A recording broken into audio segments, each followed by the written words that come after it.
안녕하세요. 허러피스 말씀 충전 하필큐티 조정환입니다. 오늘 함께 나눌 하나님 말씀은 예레미야 32장 26절에서 35절까지 말씀입니다. 주님께서 예레미야에게 말씀하셨다. 나는 주다.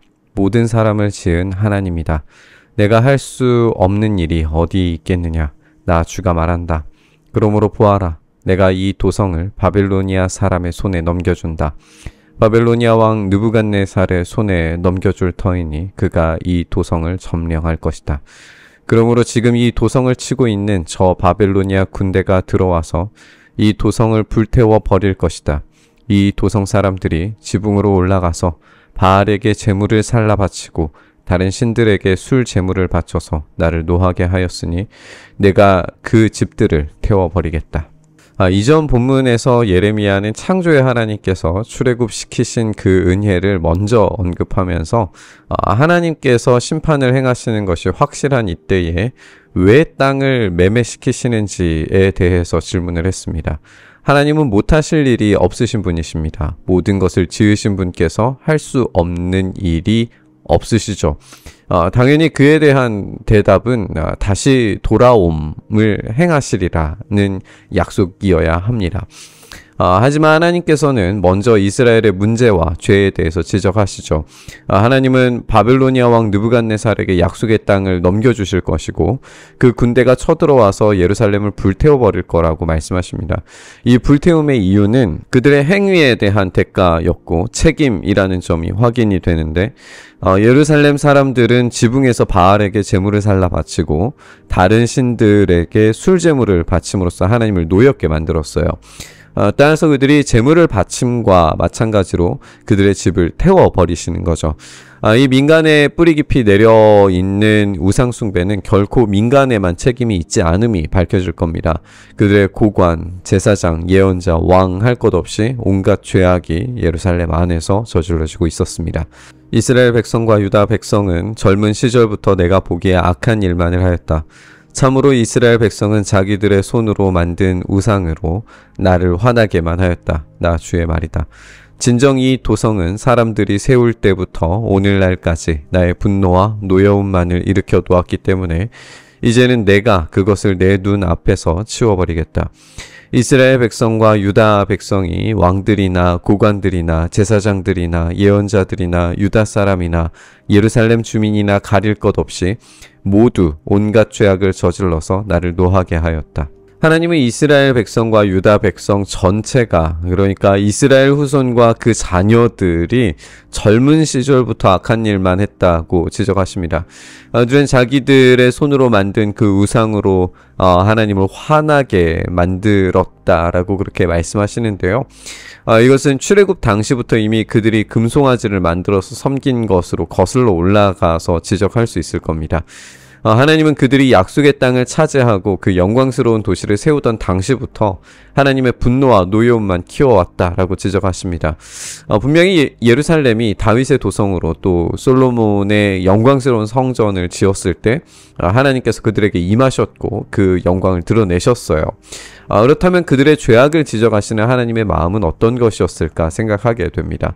하나님은 그들의 배신과 배반을 너무나도 잘 알고 계셨고 그들이 여전히 하나님을 사랑하지 않고 그들이 여전히 하나님을 왕으로 섬기지 않음에도 불구하고 그곳을 자신의 영광스러운 성전으로 삼으셨습니다.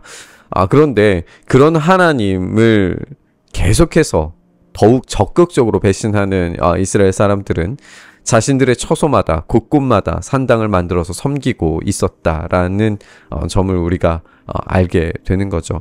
그들의 부족한 완성을 하나님은 알고 계셨고 그럼에도 불구하고 그 신실하심을 언제나 베풀어 주셨어요. 그런데 그들은 왕으로부터 시작해서 민간에 이르기까지 제사장이나 예언자 할 것 없이 하나님과 가까워야 할 그 모든 사람들이 하나같이 예외 없이 온갖 죄악을 저질러서 하나님을 분노하시게 만들고 있는 겁니다. 그들은 나에게 등을 돌려 나를 외면하였다. 내가 그들을 쉬지 않고 가르쳐주고 또 가르쳐 주었으나 그들은 나의 교훈을 받아들이지 않았다. 오히려 그들은 내 이름을 찬양하려고 세운 성전 안에 자기들이 섬기는 역겨운 것들을 세워놓아서 성전을 더럽혔다.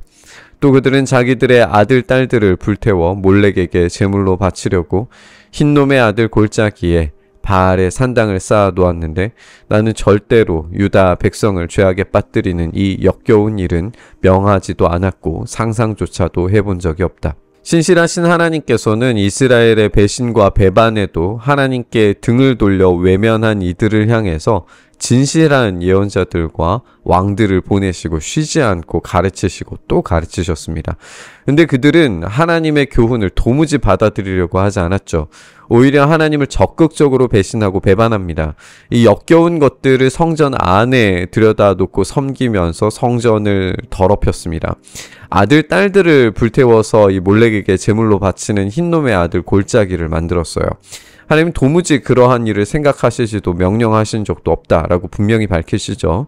그래서 오로지 이스라엘 사람들의 욕망에 따라서 만들어낸 죄악이었습니다. 우리는 이미 2장과 7장에서 흰놈의 아들 골짜기에서 행한 사륙에 대해서 하나님께서 극노하셨다라는 사실을 알고 있습니다.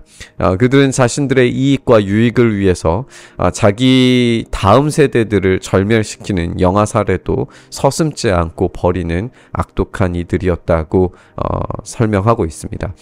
하나님은 이 들으려고 하지 않고 하나님의 뜻을 실행할 마음도 없는 자들을 향해서 심판을 행하실 겁니다. 그러나 우리는 이 말씀이 회복의 말씀, 그러니까 새 언약을 주시겠다라고 하는 말씀 속에 들어있다는 점을 생각해야 됩니다. 따라서 예레미야가 땅을 사야 하는 이유는 다시 돌아옴에 대한 이야기를 하시기에 앞서서 그들에 대한 죄의 대가가 얼마나 무겁고 반드시 치러져야 할 끔찍한 것들임을 말씀하고 계시는 것으로 오늘 본문을 읽을 수 있습니다. 우리는 하나님의 말씀을 결코 가볍게 들어서는 안 됩니다. 하나님은 하나님을 향한 배신과 배반에 대해서 그 불순종과 거부에 대해서 그 책임에 대해서 무겁게 물으실 겁니다. 근데 그 책임을 궁극적으로 인간이 모두 다 책임질 수 없다는 사실도 너무나 잘 알고 계시죠. 새 언약, 그러니까 그때에 하나님께서 이루시는 그 새 언약의 때에는 그 궁극적인 책임을 새롭게 질 존재를 준비하실 겁니다. 그분이 왕이 되실 것이고 그분이 목자로서 참되게 하나님께 돌아올 수 있도록 만드실 겁니다.